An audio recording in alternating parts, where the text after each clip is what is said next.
Hola, estimados estudiantes del lectivo de física de tercero medio. En esta ocasión vamos a revisar la guía número 8.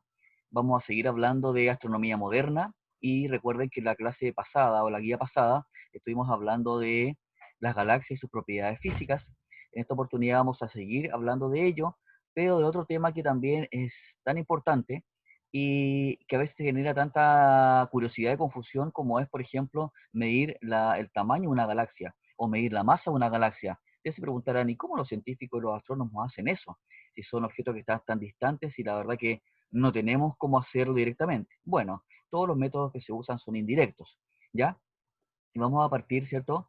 Viendo cómo se puede llevar a cabo la medición del diámetro, ¿verdad?, de una galaxia y qué relación tiene con su luminosidad.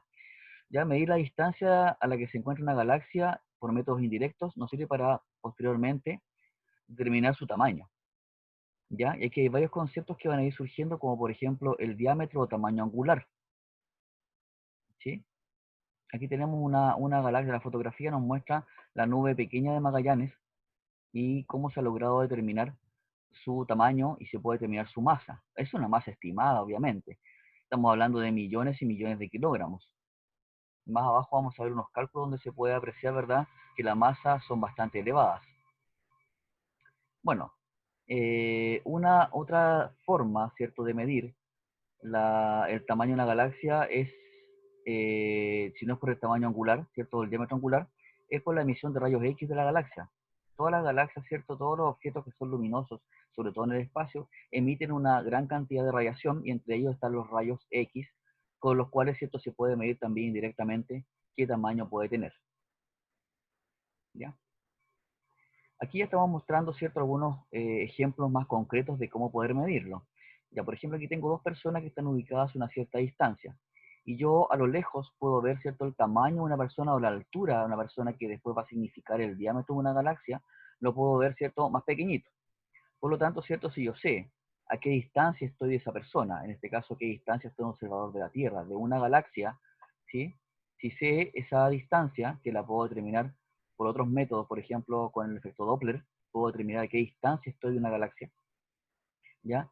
Puedo determinar, ¿cierto?, su tamaño aparente, ¿ya? Cómo yo lo veo desde acá, qué tamaño tiene desde acá, de la Tierra. Puedo saber, ¿cierto?, a qué ángulo me encuentro de desviación. Y eso se le llama, ¿cierto?, tamaño angular o diámetro angular. Aquí abajito tengo una expresión matemática que dice tamaño angular alfa, ya dividido por A, que es en este caso va a ser el diámetro de la galaxia, no es la altura de la persona, obviamente. Ya, y acá, ¿qué es lo que tengo acá? Esta expresión que dice 360 grados dividido por 2πr. R es un diámetro. ¿Pero qué diámetro? El diámetro en que esta galaxia o esta persona está girando en torno al observador. A este cálculo que está acá se le llama radián, porque si yo después simplifico 360, ¿ya?, por 2π dividido por 2πr, voy a estar determinando, ¿cierto?, lo que se llama un radián, y un radián son 57,3 grados. Posteriormente, si yo multiplico, ¿ya?, el radio, en este caso r es esta distancia grande, yo la conozco, se supone que la conozco. Entonces, este otro r de acá, ¿cierto?, es la relación que hay de aspecto entre el radio, ¿verdad?, a la distancia que yo estoy de la galaxia, y a, que es el diámetro de la propia galaxia. ¿Ya? Si yo multiplico esta cantidad, que es 57,3 grados, ya, por esta otra expresión que es la razón de diámetro de tamaño aparente, voy a obtener lo que se llama un tamaño angular. Vamos a ver un ejemplo concreto después con la Luna y con el Sol. ¿Ya? Aquí al ladito, ¿cierto?, hay unas definiciones que son también importantes. Por ejemplo, magnitud aparente, que se corresponde al brillo de un objeto celeste, tal como lo mide un observador desde la Tierra. Ese se llama magnitud aparente, perdón. Magnitud aparente. ¿Ya? También tengo la magnitud absoluta. Y la magnitud absoluta es el brillo lo que se ve cuando yo estoy a 10 parsecs de distancia de él. Recuerden que la guía pasada vimos lo que era un parsec, que es una forma de medir distancias en el espacio. Y, ¿cierto?, tengo la relación de magnitud, ¿ya? Estos brillos están relacionados, ¿verdad?, las relaciones de magnitud. ¿Y para qué los puedo utilizar? También los puedo utilizar para medir, ¿cierto?, la distancia a la que se encuentra, o calcular la distancia a la que se encuentra una galaxia, exactamente, según los aquí hay un cálculo, bueno, esta expresión, ¿verdad? Esta expresión que está aquí, que tiene que ver con los brillos, las magnitudes absolutas y aparentes, ya me pueden dar la distancia en la que yo me encuentro de la galaxia. Con eso también puedo determinarlo, aparte del método del efecto Doppler. Ya, aquí, ¿cierto? Tengo un ejemplo concreto. Dice, eh,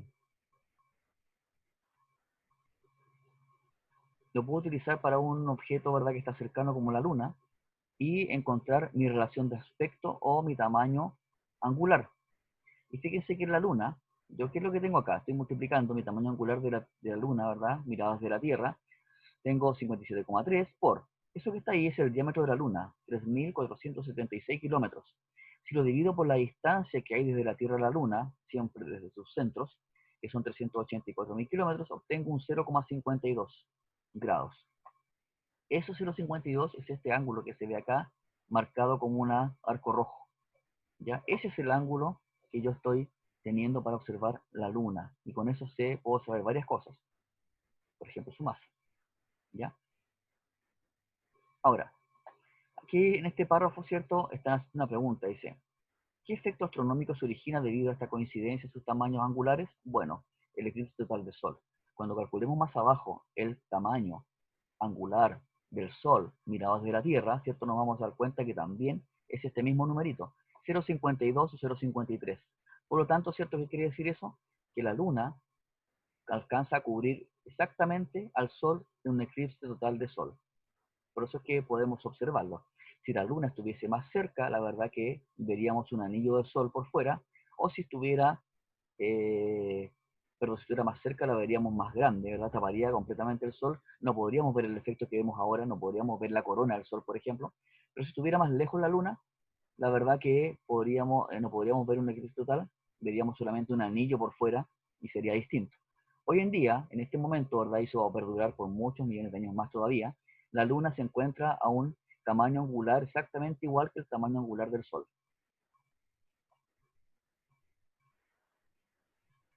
Ya. Pasamos a la otra parte importante. Vimos el tamaño de una galaxia, veamos la masa de una galaxia ahora, ¿cierto? Y en estos párrafos yo tengo un resumen aquí al ladito, solo que está en azul, por si acaso. Si se conoce el tamaño de una galaxia y la velocidad de las estrellas que orbitan desde su centro, se puede conocer la masa de esta galaxia. Es decir, si yo sé por un método indirecto a qué distancia estoy de una galaxia y sé la velocidad a la que rotan las estrellas sobre el centro de esta galaxia, las estrellas que la circundan, ¿verdad? Que la están formando, puedo conocer la masa. Ese es uno de los métodos. ¿Ya? Y la velocidad a la que orbitan las estrellas en torno al centro de la galaxia se puede obtener de manera indirecta por el efecto Doppler.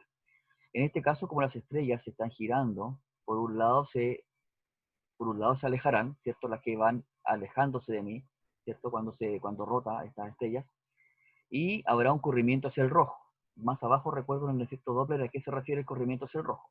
Y por otro lado se acercarán, o sea, las que vienen hacia acá, hacia mí, se van a acercar y habrá un corrimiento hacia el azul. Bueno, con esta diferencia, ¿verdad? Con estos cambios yo puedo dibujar un gráfico y con eso obtener la velocidad a la que están girando estas estrellas en torno al centro de la galaxia. ¿Ya? Y aquí está, ¿cierto?, un esquema que tiene que hablar del efecto Doppler. Dice, recordar que el efecto Doppler se producirá un cambio aparente en la frecuencia. En este caso estamos hablando de la luz que emite la galaxia. ¿Ya? Recuerden que el efecto Doppler se puede presentar en cualquier fenómeno ondulatorio, en el sonido o en la luz. En la luz, ¿cierto? Voy a tener que interpretar, ¿verdad?, qué significa este cambio aparente. ¿Ya? Por ejemplo, cuando la fuente emisora se aleja del observador, o sea, cuando la galaxia se está alejando por alguna razón del observador, ya sea que se mueva completamente o se mueva una parte de ella alejándose, ¿ya? La frecuencia va a disminuir. Y cuando disminuye la frecuencia en la luz blanca, estoy viendo, ¿cierto?, más bien el espectro que tiene que ver con el rojo, o la frecuencia que tiene que ver con el rojo. Ya por eso se habla del corrimiento hacia el rojo, se está alejando algo. Y cuando la fuente emisora se acerca, la frecuencia aumentará, o sea, habrá un corrimiento hacia el azul o violeta. ¿Ya? Bueno, aquí está hablando, ¿cierto?, de la ecuación que está más arriba, que tiene que ver con el efecto Doppler. Este es el señor Doppler, ¿verdad?, que descubrió este fenómeno. Y la pregunta es ahora, digamos, ¿cómo se determina la masa finalmente de una galaxia? Bueno, aquí, ¿cierto? En este párrafo hablan de lo siguiente, que usando la tercera ley de Kepler, que más yo pongo las ecuaciones, la fuerza centrípeta, que ese es un tema que a lo mejor ustedes no conocen, pero se los voy a mostrar cómo se calcula, y la ley de gravitación universal que descubrió Newton, ¿cierto? Se puede determinar la masa de una galaxia. ¿Cómo? Bueno, yo tengo tres ecuaciones. Tengo una tercera ley de Kepler, que es esta, que son los periodos, ¿cierto? Al cuadrado partido por las distancias al cubo. Tengo la fuerza centrípeta, que es F sub c, es la masa. Recuerden que la fuerza se mide como masa por aceleración. Pero esto que está entre paréntesis acá, que es una aceleración particular que se llama aceleración centrípeta. O sea, cómo acelera un cuerpo que está rotando en torno a un centro hacia el centro. ¿Ya? Y la aceleración centrípeta se calcula como velocidad tangencial al cuadrado partido por el radio, y sería el radio hasta el centro de la galaxia. ¿Ya? Esta velocidad, ¿cierto? Que está acá marcada, también se puede expresar como 2 omega. Esa letra omega, ¿cierto? Que es una letra griega, representa una rapidez que se llama tangencial, que es propia de los objetos que están girando. Por el radio partido por el periodo. Fíjense que en todas estas ecuaciones aparecen elementos comunes para llegar a una que les voy a mostrar después. Y la gravitación universal, ¿cierto? Dice que G, la constante G, por la masa del objeto más pequeño, la masa del objeto más grande, partido por el radio, ¿verdad?, al cuadrado. Bueno, con esas tres ecuaciones, no voy a mostrar el método cómo se llega a esa ecuación acá, pero llegamos a esta, expresión número 1, que dice periodo al cuadrado partido por el radio al cubo, tercera ley de Kepler. Y esto que está acá, esto tiene que ser una mezcla entre la fuerza centrípeta y la ley de gravitación universal. 4pi cuadrado por G por la masa de esta masa grande, ¿cierto? Es la masa de la galaxia. La masa chica siempre del cuerpo, más pequeño en este caso, el sistema solar, puede ser, o la Tierra, o el Sol. ¿Ya? Aquí tengo otra expresión, ¿verdad? Que es una constante, no vamos a hablar de ella ahora, pero aquí hay un ejemplo, ¿verdad?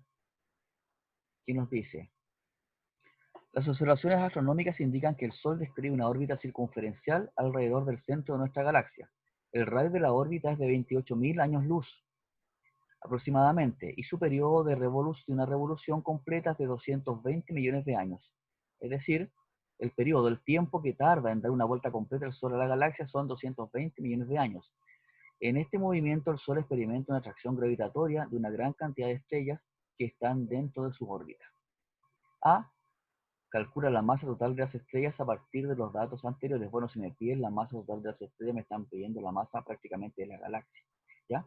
Y por B, ¿cuántas estrellas de masa igual a la del Sol, que es de 2 por 10 elevado a 30 kilogramos, representa este valor numérico? Bueno, cuando tenga la masa completa de todas las estrellas, ¿verdad?, de la galaxia, podría dividir por este número y puedo saber a cuántas masas de soles equivalen, cuántos soles tengo. Ya.